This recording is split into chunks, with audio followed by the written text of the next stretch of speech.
Marie-Estelle Dupont, 15h-16h sur Europe 1. Romain Desarbres.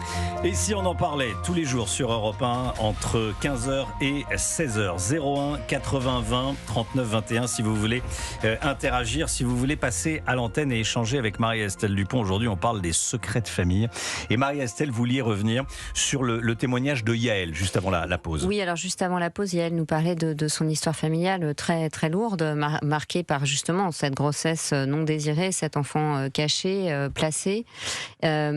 Et il y a quelque chose que je voudrais dire à Yael, si elle nous entend encore, c'est que justement, cette phrase, parce que les années de naissance sont très proches, cette phrase qu'elle entend de « si tu n'étais pas né, on l'aurait peut-être gardé », alors ça, ce sont des bombes à fragmentation, parce que vous imaginez l'estime d'elle-même et la honte de vivre et le sentiment d'illégitimité d'être là et les angoisses qui peuvent en découler chez l'enfant qui entend qu'en fait il a pris la place de quelqu'un et que c'est à cause de lui qu'on en a éjecté un autre.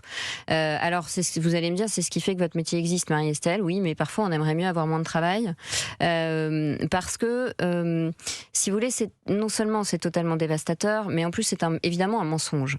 Et tout le travail qu'on a à faire en thérapie, c'est de faire comprendre à l'adulte qui a été un enfant que ce qu'il a entendu quand il était enfant ne parlait pas de lui, mais parlait des adultes qui l'entouraient et qui se débrouillaient comme ils pouvaient, parfois en faisant de leur mieux, parfois en faisant le minimum syndical, parfois en faisant du mal à dessein, parce que ça arrive, et que ça parlait d'eux et de leur peur, et que cette mère éjecte sa culpabilité de ne pas avoir gardé l'enfant en se racontant que c'est parce qu'il y a eu 2 enfants quasiment en même temps qu'elle n'a pas pu garder l'enfant illégitime, puisque dans les années 70, on parlait de bâtards, on parlait d'enfants illégitimes, enfin heureusement tout ça a cessé.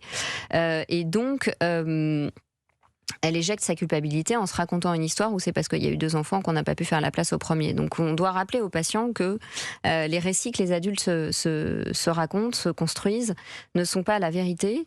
Ce sont les récits qui leur permettent à eux d'être le moins inconfortable possible avec leur propre culpabilité et leur propre zone d'ombre. Voilà. Et donc on embrasse très fort Yael. Et j'espère qu'elle est bien accompagnée parce qu'elle porte quand même la culpabilité de toute une famille et que ça fait un peu trop pour les épaules d'une seule personne. J'avais une question alors pour Sophie Rouvier. Vous écrivez donc dans ce joli roman Danser sur vos pas aux éditions Mazarine, l'histoire donc de Victoria Lacombe qui a 50 ans. Et finalement, je trouve que la leçon qui ressort de votre livre, c'est que les héritages familiaux ne sont pas une fatalité. Alors forcément, vous doutez que ça me plaît. Les héritages familiaux ne sont pas une fatalité, qu'on peut les remodeler. C'est ce que fait très joliment Victoria Lacombe avec toutes ses failles et tous ses hauts et ses bas.